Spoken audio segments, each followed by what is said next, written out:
అందరికీ నమస్కారాలు. ఇక్కడ ఏదైతే ముషిరాబాద్ కాన్స్టిట్యున్సీలో బాగలింగంపల్లిలో గల అంటే సుందరయ్య పార్క్ ఎదురుగా ఉంటుంది.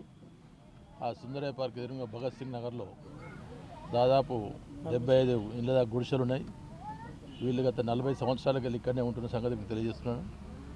40 సంవత్సరాల నుండి కూడా వీళ్ళ గురించి పట్టాల గురించి వాళ్ళకి పట్టాలు ఇవ్వాలి అని చెప్పి మంత్రి గారికి, కలెక్టర్ గారికి, ఇప్పుడున్న మంత్రి పాత మంత్రులకు, పాత కలెక్టర్లకు ఇవ్వడం జరిగింది.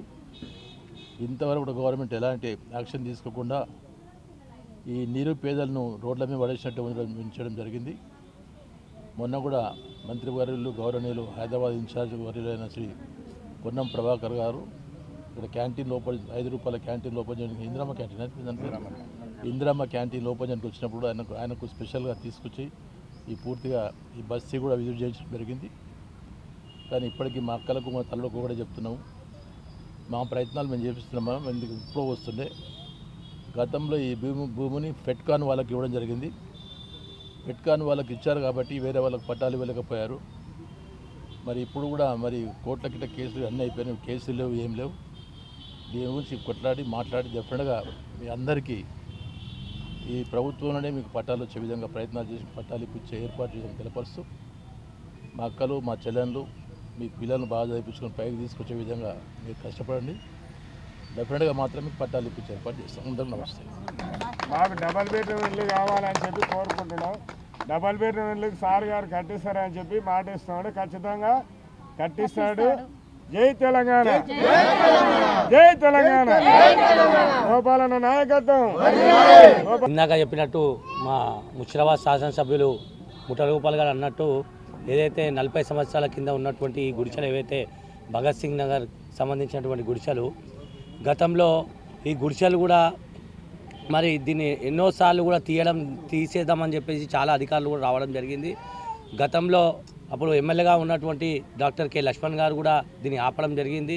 అదేవిధంగా ఎన్నోసార్లు కూడా మా ముఠా గోపాలన్న కూడా ఈ యొక్క విషయంలో కూడా చాలాసార్లు మాట్లాడడం జరిగింది. గతంలో ఒక 8 మీటర్లు కూడా లేకుంటే కూడా మేము కిషన్ రెడ్డి గారితో మాట్లాడి ఒక 8 మీటర్లు కూడా ఇప్పించడం జరిగింది. వీళ్ళందరికీ కూడా పేదలకు కూడా న్యాయం జరగాల. గతంలో ఏదైతే పక్కన ఉన్నటువంటి లంబాడి తండాలో డబుల్ బెడ్రూమ్లు కూడా చాలా మటుకు ఇచ్చినారు. దాంట్లో 8 కూడా ఖాళీ ఉన్నాయి. ఆ విషయం కూడా మేము మాట్లాడడం జరిగింది. దాంతోపాటు మంత్రి గారు వచ్చినప్పుడు, ఏదైతే పొన్నం ప్రభాకర్ గారు వచ్చినప్పుడు ఇదే ఇందిరమ్మ క్యాంటీన్ ఓపెన్ చేయడానికి వచ్చినప్పుడు ఇక్కడికి ముఠా గోపాల్ గారు మేము అందరం కూడా తీసుకురావడం జరిగింది. వచ్చి చూపించిన తర్వాత వారు కూడా మాట ఇచ్చారు, మేము ఎట్టి పరిస్థితుల్లో వీళ్ళందరినీ గుడిసెలు చూసి బాధతో 100% కట్టిస్తానని కూడా చెప్పడం జరిగింది. కలెక్టర్ గారు కూడా ఫోన్ చేసి చెప్పారు. ఆ విషయం పైన మళ్ళీ ఒకసారి కూడా మేము అన్నవారి దృష్టికి తీసుకెళ్ళి నేను ఎమ్మెల్యే గారు అందరం కలిసి వెళ్ళి మళ్ళీ ఒకసారి కూడా దీనిపైన మేము చర్చించి వీళ్ళందరికీ వచ్చేదాకా మేమందరం కూడా వీళ్ళందరికీ ఎంబడుంటూ తోడుంటూ వాళ్ళకి ఎప్పుడు కూడా మేము భారతీయ జనతా పార్టీ నుంచి అదేవిధంగా టీఆర్ఎస్ పార్టీ నుంచి అందరం కూడా వీళ్ళందరికీ కూడా మేము ఎండంటూ ఉంటామని చెప్పి మాట ఇస్తూ జై శ్రీరామ్, భారత్ మాతాకి జై.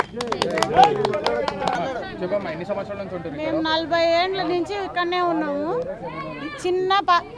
చిన్న పాప ఉన్నది మాకు. చిన్న పాపకి ఇప్పుడు 5 మంది పిల్లలు నాకు. ఇక మాకు పండుకోనికి ఇబ్బంది అయ్యి మాకు తిండికి పనులు దొరకక మా తిప్పలు కాదు మా ఏగలేకపోతున్నాము. పంది కుక్కలు ఇంట్లో చచ్చిపోయి వాసన వచ్చి మా బాధ నరకం. ఒక్కరోజు అడ్డ మీద పోతే మాకు నెలకు ఒకసారి పని దొరుకుతుంది మాకు.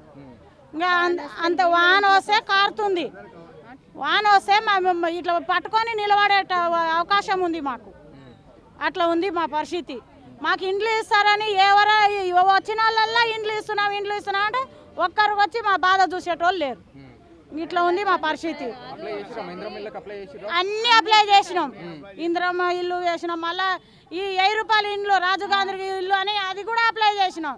ఇంతవరకు అది కూడా లేదు మాకు. ఏదో అందరికి కలిసినాం. అందరికి ఇప్పుడు అందరు కట్టిస్తామని వస్తాయి కట్టిస్తాం.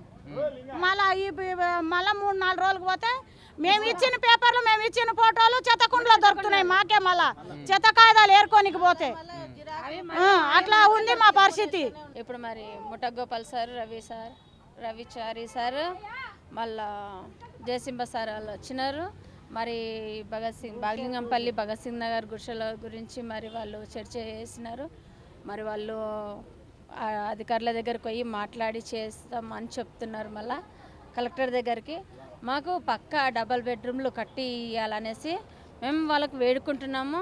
మరి కలెక్టర్ సార్కి కూడా మాకు ఇక్కడ డబల్ బెడ్రూమ్ కట్టించేటట్టు దయచేయమనేసి వేడుకుంటున్నాం ఆయనకి. ఇప్పుడైతే చెప్పైతే పోయినారు, అది కూడా మాటలతో కాదు. ఇప్పుడు ఎలక్షన్లు వస్తున్నాయి కదా, ఎలక్షన్లు వచ్చి పోతున్నప్పుడే పోతున్నారు. అట్లా కాకుండా ఎలక్షన్లను కాకుండా మమ్మల్ని వాళ్ళ దృష్టిలోకి తీసుకుపోయి మరి వాళ్ళకంటూ ఒక డబల్ బెడ్రూమ్ వాళ్ళకు నీడ కావాలి కదా వాళ్ళకి అన్నట్టు మాకు పక్కా ఇండ్లు కట్టించేటట్టు దయచేయమని వేడుకుంటున్నాం. వాళ్ళకి ధన్యవాదాలు తెలియజేస్తాం. మా పిల్లలు పుట్టక ముందు నుంచి ఉన్నాం సార్. మా పిల్లలు పుట్టక ముందు నుంచి వచ్చి ఇంట్లోనే ఉన్నాము. ఇంత గుడిసెలలో 4 ఫ్యామిలీలు ప్రెగ్నెంట్ ఉండి కూడా అడుక్కుంటూ అందరిని అడుక్కుంటూ వచ్చి కూడా ఇస్తాము అమ్మ చూసి పోయిన వాళ్ళే. కానీ ఇంతవరకు ఏది లేదు. ఇస్తామని అందరు ఇట్లనే ఇస్తాం అనుకుంటూ ఉన్నారు. మా పిల్లలు ఇంత అయిన ఇప్పుడు పెళ్ళిళ్ళకి వచ్చిండ్రు, అంత వచ్చిండ్రు. ఇప్పుడు అసలు ఇబ్బంది అయ్యి ఎంత ఇబ్బంది ఉందో దోమలకు ఈగలకు మేము అంతా తట్టుకోలేకపోతున్నాం. ఏం అసలు ఇస్తామని అందరు ఒకరికి ఒకరు వచ్చి ఇస్తామని పోతున్నారు. కానీ ఇస్తామని అనేది కానీ ఇక్కడ వేసేది లేదు, ఏం చేసేది లేదు. కన్ఫామ్గా ఇస్తామని మాకు ఇచ్చే వరకు మేము ఇదే పోరాటం చేస్తుంటాం. మాకు 40 ఏళ్ళ నుంచి 40 ఏళ్ళు అంటే భగత్ సింగ్ నగర్ బాగలింగంపల్లి 40 ఏళ్ళ నుంచి మా పిల్లలు ఇంత ఉన్నారు.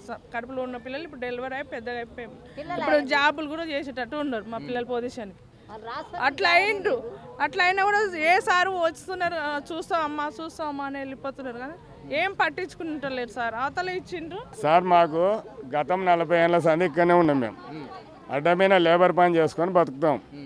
అలా కుటుంబాలు 30 ఉన్నాయి, 20 ఉన్నాయి, 40 ఉన్నాయి, 50 ఉన్నాయి. అయితే ఈరోజు మా పిల్లలు పెద్దగా అయినరు, పిల్లలు అయినరు, పెళ్ళిళ్ళు అయినాయి, మళ్ళీ వాళ్ళకి ఇద్దరు పిల్లలు అయినరు. అయినా ఏ ప్రభుత్వం కూడా డబుల్ బెడ్రూమ్ ఇస్తామని ఎలక్షన్ల రోజు వచ్చి 4 రోజులు 10 రోజులు నేను ఇస్తాను అని చెప్పి తిరిగిన వాళ్ళే. కానీ మాకు ఈడ డబుల్ బెడ్రూమ్ కట్టేయాలంటే ఇదట ఉంది అదట ఉంది అని అంటున్నారు. అది కాదు, మనమ్మని గెలిపించిన కూడా కాంగ్రెస్ పార్టీ మనమ్మను. ఫస్ట్ ఎవరు ముఖ్యమంత్రి చంద్రబాబు నాయుడు, ఉమ్మడి ఆంధ్రప్రదేశ్ చంద్రబాబు నాయుడు వచ్చి ఈడ ప్రోగ్రాం పెట్టి మీకు ఇండ్లు ఇస్తామని చెప్పి ఎమ్మెల్యే లక్ష్మణ్ గారు ఉన్నారు. అప్పుడు ఈడ ఇండ్లు ఇస్తామని చెప్పి ఖచ్చితంగా మీకు ఇండ్లు కట్టిస్తామని చెప్పినారు. ఆ రోజు కట్టేయలే. మళ్ళీ రాజశేఖర రెడ్డి వచ్చి ఇక్కడ నుంచి బహిరంగ సభ పెట్టిండు. ఎవరు ఎమ్మెల్యే మనమ్మ గారు ఎమ్మెల్యే గారు గెలిచిండ్రు. అప్పుడు రాజశేఖర రెడ్డి గారు కూడా వచ్చి ఈడ ఎమ్మెల్యే చెప్పిండు, మీకు ఇండ్లు కట్టిస్తాం, మీరు గరీబ్ వాళ్ళు ఇండ్లు కట్టిస్తాం అడ్డమైన లేబర్గా అని చెప్పి 1000 రూపాయలు ఆ రోజు కూడా 1000 రూపాయలు ఇందిరమ్మ ఇండ్లకు ప్రోగ్రాంలో కట్టాలంటే కట్టిన ఆ శిల్పులు కూడా ఉన్నాయి మా దగ్గర. 1000 రూపాయలు కట్టిన శిల్పులు కూడా ఉన్నాయి. ఎప్పుడో 2012-11 ఉంటుంది, 2009 ఉంటుంది ఆ సంవత్సరం. అట్లా ఆ ముఖ్యమంత్రి వచ్చి చెప్పిండు. అయినా ఇప్పటికి కాలే. ఎమ్మెల్యే లక్ష్మణ్ గారికి 100 లెటర్లు ఇచ్చినాం, ఆయన కాలే. కిషన్ రెడ్డి సార్కి ఇచ్చినాం, లెటర్లు ఇచ్చినాం, అయినా చేయలే. ఇప్పుడు ముఠగోపాల్ సార్ వచ్చి కూడా 10 ఏళ్ళు అవుతుంది ఇక్కడ అధికారంలోకి వచ్చి. 14 ఏళ్ళు అవుతుంది, అంటే 11-12 ఏళ్ళు అవుతుంది. ఆ రోజు ప్రమాణం చేసిండు ఇక్కడ, ఏది మీకు డబుల్ బెడ్రూమ్ నేను కట్టిస్తాను అని చెప్పి. అయినా కాలే. ఇప్పుడైనా దయచేసి డబుల్ బెడ్రూమ్ కావాలని చెప్పి కోరుకుంటున్నాం. మా పిల్లలకు మా కుటుంబాలకు న్యాయం జరగాలని చెప్పి చాలా కోరుకుంటున్నాం. ఖచ్చితంగా ప్రభుత్వాలు పనిచేసి ఖచ్చితంగా పట్టించుకొని మాకు డబుల్ బెడ్రూమ్ ఇవ్వాలని చెప్పి కోరుకుంటున్నాం. నేను పక్కనే లంబడతండా బస్తీ అధ్యక్షుని. సేమ్ మేము గతంలో ఉన్నట్టు మా భగత్ సింగ్ నగర్ కూడా మా అన్నదమ్ములే. మేము అదే గుడిసెలో పుట్టినాం, అదే గుడిసెలో పెరిగినాం. కొన్ని ప్రభుత్వాల వల్ల మాకు కూడా డబుల్ బెడ్రూమ్ కట్టించారు. అదే రకంగా మరి భగత్ సింగ్ నగర్ మా అన్నదమ్ములకి అదే రకంగా కట్టించి ఇవ్వాలనేది మా ఆనాడు నుంచి ఈనాడు కూడా పోరాటం 40 సంవత్సరాల్లో ఫైట్ చేస్తూ ఉన్నారు. ఎందుకంటే వాళ్ళ అవసరాల మేరకు ఎలక్షన్ టైంలో వచ్చి వాళ్ళ వాగ్దానాలు ఇచ్చేసి వెళ్ళిపోవడం తప్ప భగత్ సింగ్ బస్తీ వాసులకు మాత్రం ఒక్క న్యాయం జరిగినట్టు ఏమీ లేదు. స్వయంగానే మంత్రి వారు వచ్చారు, ఇక్కడ ఆదేశాలు ఇస్తానని చెప్పిండు.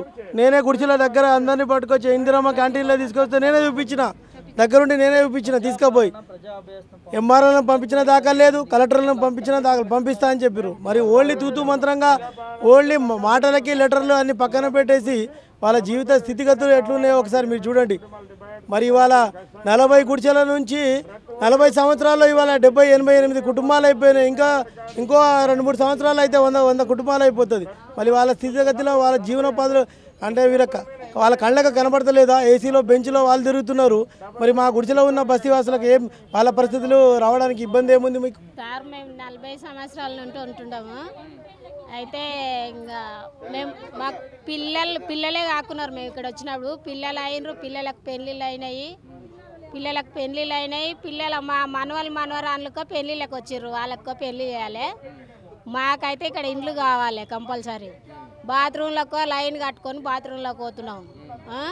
చాలా లెట్రూమ్కు తానం చేయడానికి చాలా గలీజ్గా ఇంకా అట్లనే వేసుకుంటున్నాము. బట్టలు అడ్డం వేసుకొని అట్లా వేసుకొని చేసుకుంటున్నాము. కావాలి మాకు ఖచ్చితంగా ఇక్కడ ఇండ్లు కావాలని కోరుకుంటున్నాం సార్.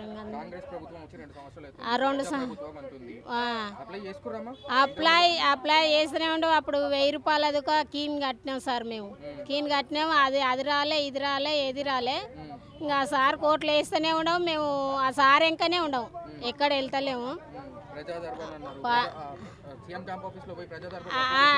అక్కడ ఒక పోయినాం.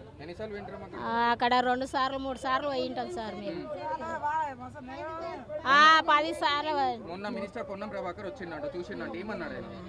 ఇంకా అందరు ఇస్తామే అంటారు సార్. ఇంకేమన్నారు, ఇంకా అందరు ఇస్తామని అంటున్నారు. కానీ ఇంకా మాకు ఇచ్చేది లేదు. మేము వాళ్ళు అక్కడనే బిల్డింగ్లో ఉంటారు, మేము ఇక్కడనే గుడిసెలలో ఉంటున్నాం. మా పిల్లలకు పండుకొని చాలా ఇబ్బంది అయ్యి వర్షం వస్తే ఒకరు దుప్పటి పట్టుకొని నిలబడాలి, ఒకరు గిన్నెలు పట్టుకొని నిలబడాలి. అది మా పరిస్థితి. అట్లా ఉండయి, అట్లా ఉండయి మావి ఇంట్లో. అట్లా ఉంది సార్ మా పరిస్థితి. మాకైతే ఖచ్చితంగా ఇండ్లు కావాలి. ఒక సైడ్లో పిల్లలు ఒక తిక్కు అనుకుంటే మేము ఒక తిక్కు కూర్చోవాలి. అది మా పరిస్థితి అట్లా ఉంది. మరి ఏం చేయాలి మరి? ఇంకా ఇండ్లు ఖచ్చితంగా కావాలని చెప్తున్నాం మేము. ఖచ్చితంగా అప్పటి నుండి మేము అదే పోరాడుతున్నాం. అదే కావాలి మాకు. మేము అక్కడిక్కడ ఎక్కలేము, ఇక్కడనే ఇస్తే ఇక్కడనే కావాలని పోరాడుతున్నాం సార్. మేము 40 సంవత్సరాలే మేము ఇక్కడ ఉండేట్టుగా. అదే సరే సార్, థ్యాంక్ యూ.